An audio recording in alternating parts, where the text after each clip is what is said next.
আসসালামু আলাইকুম রহমতুল্লাহি ওয়াবারাকাতুহু। সম্মানিত দিনদার দর্শক এবং শ্রোতা, আপনারা অনেকে জানতে চেয়েছেন পবিত্র রমাদান মাসে আমার কাছে এসে তদবির করানো যাবে কিনা। জি, অবশ্যই যাবে। পবিত্র রমাদান মাসে আমার রুহানি শিফা সেন্টার খোলা থাকে এবং যথা নিয়মে ইনশাআল্লাহ রুহানি চিকিৎসা চালু থাকে। আপনারা বাংলাদেশের বিভিন্ন প্রান্ত থেকে, বিভিন্ন জেলা থেকে, বিভিন্ন স্থান থেকে আমার সাথে যোগাযোগ করে আসতে পারবেন। তবে প্রথমে আমার সাথে যোগাযোগ করতে হবে আমার নির্ধারিত একমাত্র টেলিগ্রাম নাম্বার 0172100942। এই টেলিগ্রামে আপনার সেলফি ছবি, নাম, পরিচয় সহ ভয়েস মেসেজ করবেন এবং আপনার সমস্যার কথা জানাবেন। যদি আমি প্রয়োজন মনে করি যে আপনি আমার কাছে এসে তদবির করাতে হবে, ইনশাআল্লাহ আমি তখন বলে দিব, এতে কোনো সমস্যা নাই। পবিত্র রমাদান মাসে অবশ্যই আপনি ইবাদত বন্দেগীতে মগ্ন থাকতে হবে এবং সিয়াম সাধনায় লিপ্ত থাকতে হবে, সিয়াম সাধনা করতে হবে, পাশাপাশি চিকিৎসা করাতে পারবেন। সেটি রুহানি চিকিৎসা হোক আর মেডিকেলি চিকিৎসা হোক। যখন রোগ আসবে, যখন আপনি কোনো সমস্যায় পড়বেন রুহানিগতভাবে, তখন আপনি অবশ্যই চিকিৎসা নিতে হবে, চিকিৎসা নেওয়া যাবে, কোনো সমস্যা নেই। আপনি নির্দ্বিধায় আমার কাছে এসে তদবির করাতে পারবেন। তবে রমাদান মাস শুরু হওয়ার অন্তত এক সপ্তাহ পর থেকে আমার কাছে আসা যাবে। প্রথম সপ্তাহে অন্তত আসবেন না, বা আমি কাউকে প্রথম সপ্তাহে আসার জন্য বলবো না, কারণ শুরুতে নিজেও ক্লান্ত থাকবো এবং আগের জমানো অনেক কাজ রয়েছে, এগুলো করতে আমার সময় লাগবে এবং আগামী 7 রমাদান পর্যন্ত বা 5 রমাদান পর্যন্ত সময় চলে যাবে। তাছাড়া আগের সিরিয়ালে যারা ছিলেন তাদের কাজও চালু আছে, তোর মধ্যে যারা আছেন তারা চলে যাওয়ার পরে আপনারা আসবেন ইনশাল্লাহ। আপনারা খুবই সাবধানতার সাথে, খুবই সতর্কতার সাথে অনলাইনে যোগাযোগ করে তদবির নেবেন। আজকাল প্রতারণার অভাব নেই। আমার ভিডিও দিয়ে আমার নাম বিক্রি করে আমার নামে ফেক পেজ খুলে হাজার হাজার মানুষকে প্রতারণা করা হচ্ছে। প্রতারক চক্র খুবই সক্রিয়। আপনারা যেখানেই রুহানি মামা দেখলেন, হুমড়িকে পড়ে সেখান থেকে তদবির নেওয়ার চেষ্টা করবেন না।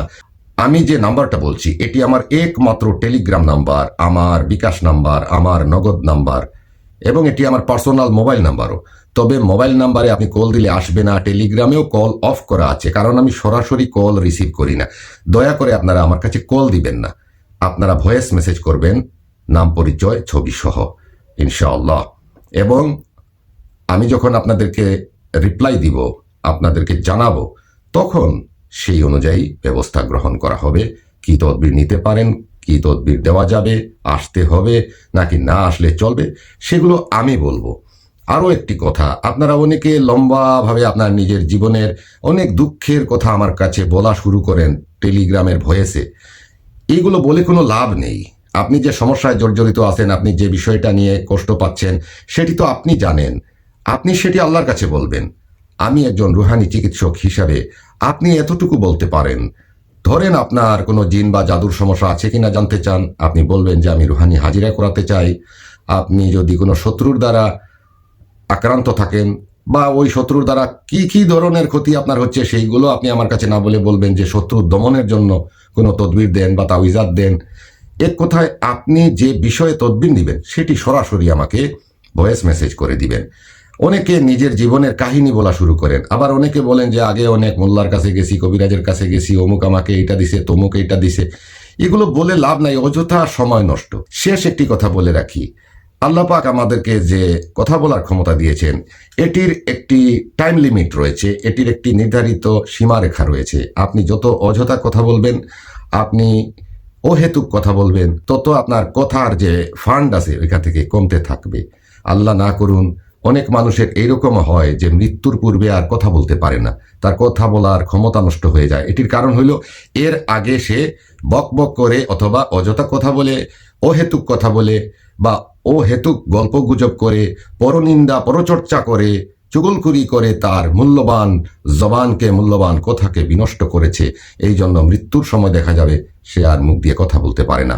এই জন্য আমাদের কথাগুলো যেন হয় খুবই গুরুত্বপূর্ণ, তাৎপর্যপূর্ণ এবং অর্থবহ। আমাদের প্রিয় নবী হযরত মুহাম্মদ সাল্লাল্লাহু আলাইহি ওয়াসাল্লাম যখন কথা বলতেন বা কথা শুনতেন, তিনি সবার কথা শুনতেন। অনেকে অনেক কথা বলছে, তিনি একটি বা দুইটি উত্তর দিয়ে সবার উত্তর দিয়ে দিতেন, হ্যাঁ অথবা না, এই রকমের উত্তর দিয়ে। আমরা তো সেটি পারবো না। আমিও যে কথা বলি ভিডিওতে, অনেকে বলেন এত কথা বলেন কেন? দেখুন, ব্যাখ্যা করে যদি না বোঝাই তাহলে অনেকে বুঝবেন না, তারপরেও তো বুঝেন না।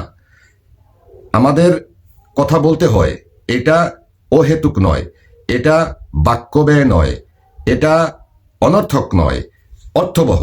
কারণ আমি যদি ব্যাখ্যা করে না বুঝাই, বা একজন মুফাসসির তিনি যদি ওয়াজের মাহফিলে ব্যাখ্যা করে ওয়াজ না করেন, তাহলে আমি আপনি কেউই বুঝবো না। শুধু কোরআনের আয়াত আর অর্থ বলে দিলে হবে না, প্রেক্ষাপট, শানে নজুল এবং এটার সাথে সংশ্লিষ্ট ঘটনাবলী উল্লেখ করে আমাদের জীবনের সাথে মিলিয়ে নিয়ে কাহিনী বানিয়ে তারপরে মানুষকে বোঝাতে হয়। এই জন্য যারা ওয়াজ করেন, নসিহত করেন, তারা অনেক অনেক কথা বলতে হয়। আমিও এরকম অনেক কথা বলে ভিডিও বানাই, এর কারণ হলো আপনারা যেন বোঝেন, কিন্তু আপনারা তো বুঝবেন না। টিপ দিয়ে দিয়ে ফরওয়ার্ড করে করে এখানে এক টুকরা ওইখানে এক টুকরা এরকম শুনছেন, শুই না কিছুই বুঝেন নাই, পরে কমেন্টে লিখবেন যে এই কাজ আমি না করে অন্যজন দিয়ে কি করালে হবে। এই ধরনের যারা কমেন্ট করেন বা ভিডিও না দেখে কমেন্ট করেন, তাদেরকে আমি ব্লক করি এবং আমার চ্যানেল থেকে আউট করে দিই। আপনারা সবাই এই ভিডিওর কমেন্টের মধ্যে আলহামদুলিল্লাহ লিখে যাবেন। ইনশাআল্লাহ এখন শাবান মাস, সামনে রমাদান মাস। আলহামদুলিল্লাহ লেখার সাথে সাথে আল্লাহ পাক আপনাকে, আপনার জীবনকে শান্তিময় করবেন, কারণ আপনি আল্লাহর প্রশংসামূলক একটা কথা লিখছেন। অনর্থক কোনো কিছু কমেন্ট না করে আলহামদুলিল্লাহ লিখবেন। আর কোনো রোগের কথা বা আপনার সমস্যার কথা কমেন্টে এসে বলবেন না, পাবলিক কমেন্টে। পাবলিক দেখবে আপনার কার সাথে কোন দ্বন্দ্ব, শাশুড়ির সাথে বউ, বউয়ের সাথে স্বামীর বিষয়গুলো, পার্সোনাল ম্যাটারগুলো আপনারা কেন অনেকে কমেন্টে এসে বলেন। অনেকে বাচ্চা গর্ভ নিয়েছেন, ওইটা কমেন্টে এসে বলেন কত মাসের হইল, এখন তার পজিশন কি, ব্লিডিং হচ্ছে, এগুলা যে বলেন মহিলারা, লজ্জা তো থাকার কথা। যাই হোক, আমি এই ভিডিওর মাধ্যমে আপনাদেরকে জানিয়ে দিলাম যে পবিত্র রমাদান মাসেও আমার কাছে এসে তদবির করার সুযোগ রয়েছে, তবে আমার কাছ থেকে আগে পারমিশন নিতে হবে, সিরিয়াল নিতে হবে, তারিখ নিতে হবে, এবং আমি যে যে রিকোয়ারমেন্ট করব, আমি যে ডকুমেন্টস চাইব সেগুলো আমাকে দিয়ে আমি যদি সেগুলোকে অ্যালাউ করি, অ্যাপ্রুভ করি, তখনই আপনি আসতে পারবেন ইনশাআল্লাহ তাআলা। সবাই ভালো থাকুন, সুস্থ থাকুন, আল্লাহ সবাইকে হেফাজতে রাখুন এবং আল্লাহ সবাইকে দিনদার এবং ইমানদার বানিয়ে দিন। রমাদান মাসে ইবাদত করার, আল্লাহর নৈকট্য অর্জনের তৌফিক দান করুন, আমিন। আল্লাহ হাফিজ।